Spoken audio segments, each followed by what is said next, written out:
정갈하게 꾸며진 도량을 내 집 정원으로 삼고 싶은 곳. 스승의 따스한 가르침에 삶을 되돌아보게 되는 곳. 그곳이 비구니 수행도량 복령사다.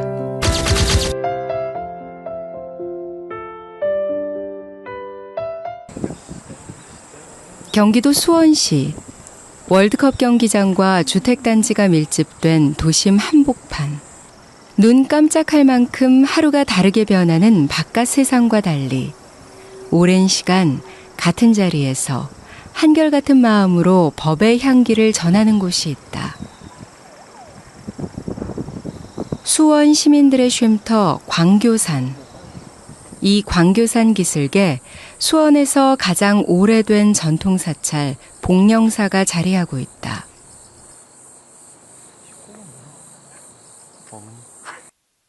복령사로 향하는 길목은 산책길로도 손색이 없다.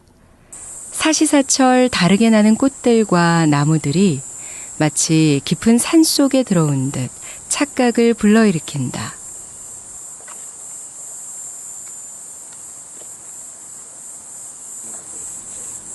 번잡한 속세를 벗어나 부처님의 세계로 향하는 첫 관문 일주문. 광교산 복령사는 대표적인 비구니 수행도량이다. 수원이라는 대도심에 있는 사찰이라서 매우 현대적이지 않을까 그렇게 생각을 하고 왔는데요. 막상 일주문을 들어서니까 그 깊은 산속에 있는 산중의 사찰처럼 고즈넉하고 정갈하고 아주 좋습니다.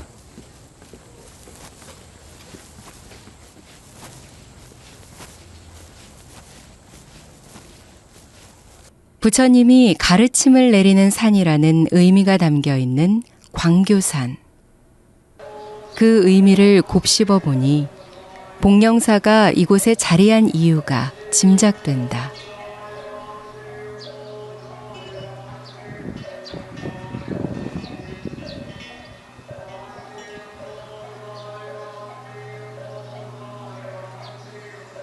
천년의 세월을 넘어 지금까지도 부처님의 가르침이 전해져서일까. 복령사의 첫 느낌은 맑고 깨끗하다. 비구니 스님들의 수행도량이라 그런지 푸른 잔디 곳곳에 세워진 분수와 예쁜 꽃들이 잘 꾸며놓은 정원 같다.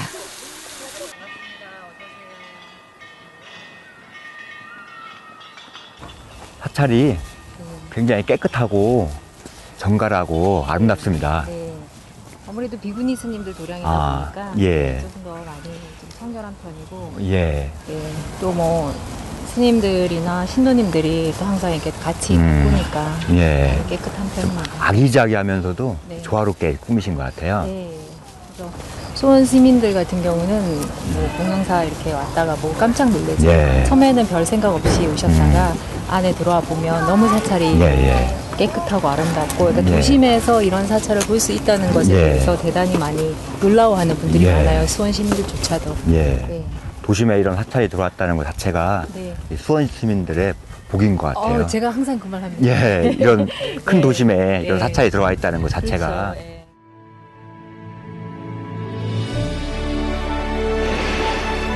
대한불교조계종 제2교구 본사 용주사의 말사인 복령사는 고려시대 원각국사가 창건했으며 처음 이름은 성창사라 불렸다. 절의 터줏대감인 800년 된 향나무가 그 유구한 역사를 증명해주고 있다. 1400년경 봉덕사로 불렸으며 조선시대에 와서야 지금의 이름인 복령사가 되었다. 고려시대 왕실 사찰에서 오늘날 비구니 스님들의 수행도량으로 변화를 거듭하고 있는 복령사. 복령사의 본전은 대적광전이다. 1998년에 지어진 건물은 그 웅장함에 먼저 놀란다. 법당 역시 화려하게 장엄돼 있다.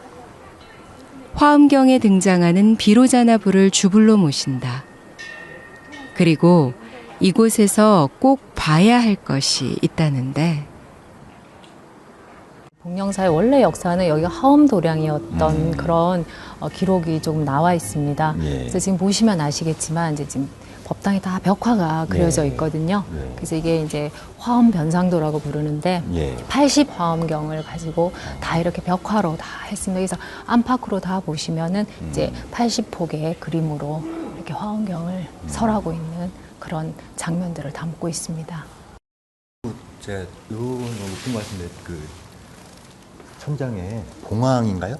네, 예, 잘 봉황이. 아시네요. 네, 예. 봉황입니다. 네. 저희 법당엔 특이하게 이렇게 예. 봉황이 날고 있습니다. 이유는 저희 큰 스님께서 예. 그 평생을 이제 비구니 스님들의 어떤 교육을 위해서 당신의 평생을 그 바치신 분이신데요.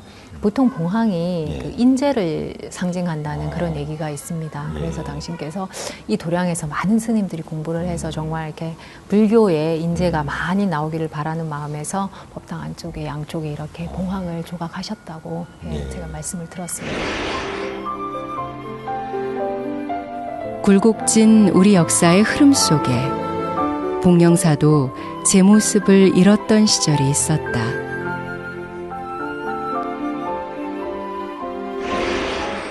폐사지나 다름없던 사찰을 일으켜 세운 분이 바로 묘엄 스님이다. 1971년 복령사에 정착한 후 대대적인 불사를 통해 지금의 모습이 되었다. 그 과정에서 땅속에 묻혀있던 고려시대 석조불상이 발견되기도 했다. 전각 하나, 풀 한 포기조차 묘엄 스님의 손길이 가득한 복령사. 여기엔 스님의 정신까지도 함께 깃들어 있다. 한국 불교 비구니계의 대강백이셨던 묘엄 스님.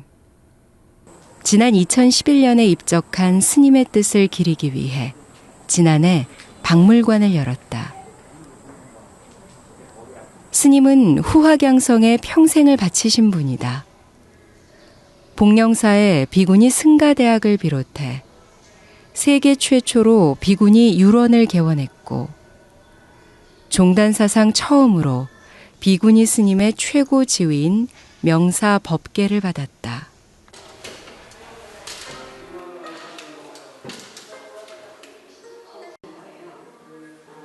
청담 스님의 딸이자 성철 스님의 유일한 비구니 제자라는 스님의 남다른 일대기가 박물관에 전시돼 있다.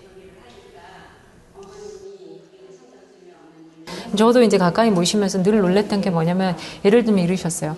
휴지 하나 갖고 와라 이렇게 시자를 설명 말씀을 드리면 하시면은 저희는 별 생각 없이 티슈 하나 쑥 뽑아서 이렇게 갖다 드려요. 그럼 당신은 그거를 받자 말자 탁 해서 이렇게 절반을 딱 찢으셔가지고 4등분 하셔갖고 옆에 테이블에 딱 놓으시는 거예요. 그러니까 꼭 필요한 만큼만 쓰시고 나중에 다시 또 쓰시고 그러셨고.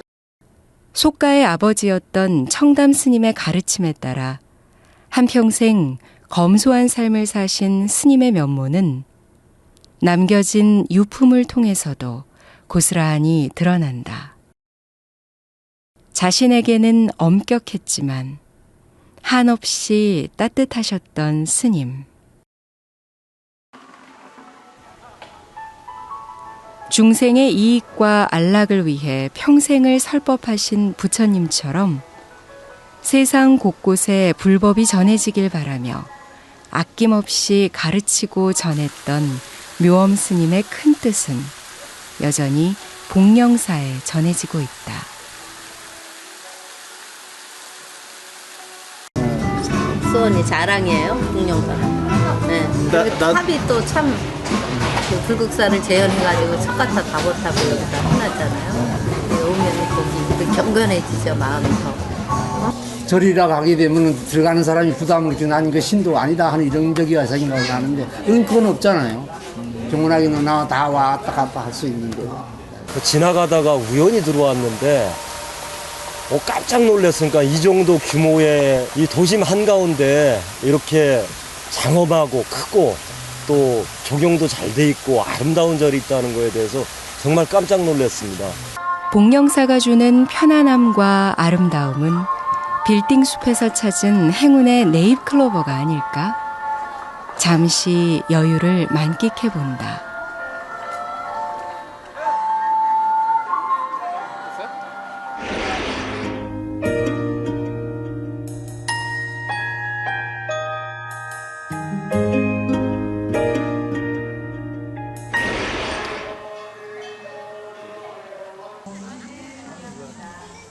복령사에 반가운 손님들이 찾아왔다.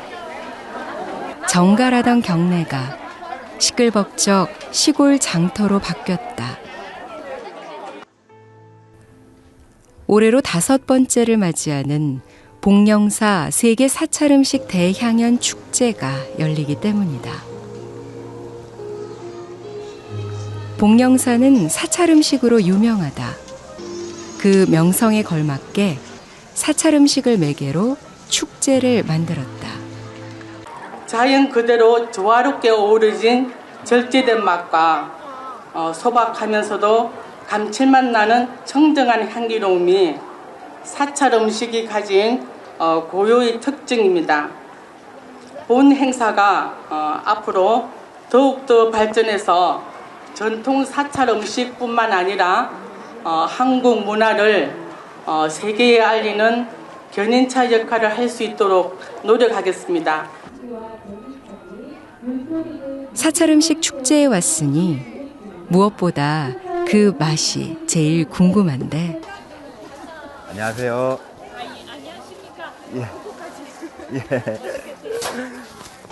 바삭바삭 익어가는 만두의 향기가 발길을 잡는다.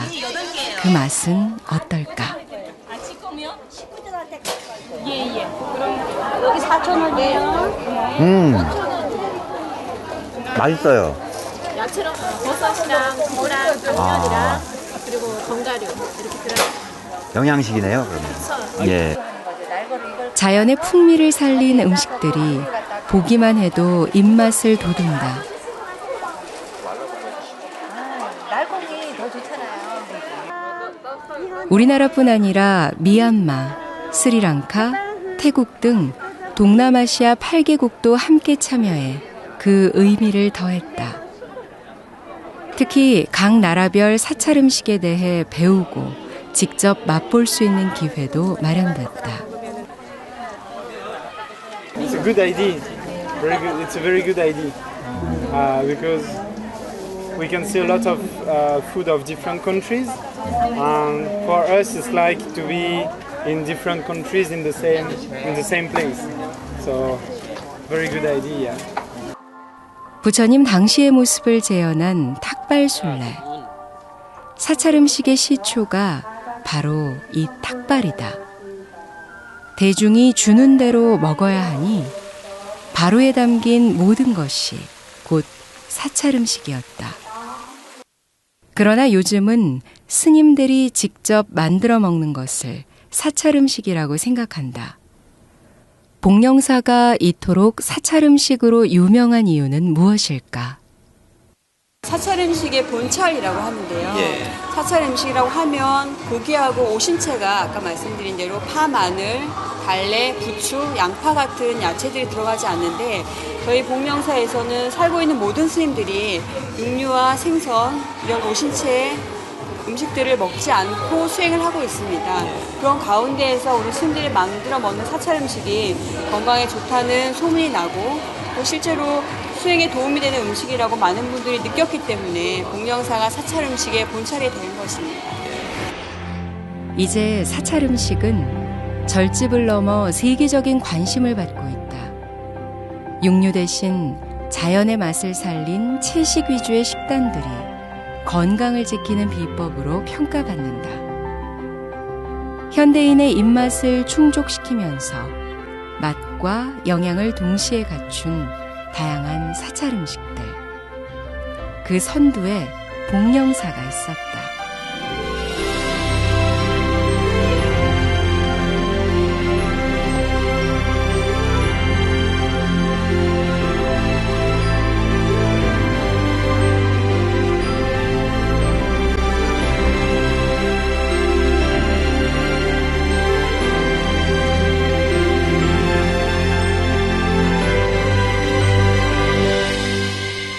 사찰 음식이 단순히 한 끼 식사로서의 역할만 하는 것은 아니다.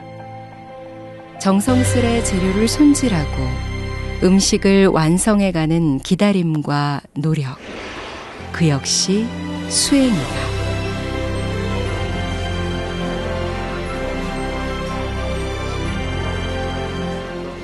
현대인들의 삶이 사실 너무 힘들잖아요. 그래서 자연스럽게 동영사는 포교를 할 수밖에 없는. 그러니까 힘들어도 우리가 사실 소임자들이나 공부하는 선생님들 입장에서는 좀 다를 수 있어요. 근데 어차피 우리가 수행이 현장 속에서 이루어져야 된다면 그것이 그대로 실천될 수 있는 곳이 여기고, 그래서 포교 활동을 함에 있어서 자연스럽게, 그러니까 우리가 수행하면서 생활 속의 수행 그리고 생활 속의 포교가 함께 갈 수 있다는 거죠. 그래서 그런 측면에서 저는 복령사가 대단히 매력 있는 사찰이라고 생각을 합니다. 도심 가까이에서 불법을 나눌 수 있는 수행도량 복령사. 여기에 비구니 스님들의 섬세한 손길이 더해져 그 맛과 멋이 더 편안하고 부드럽게 다가오는 것 같다.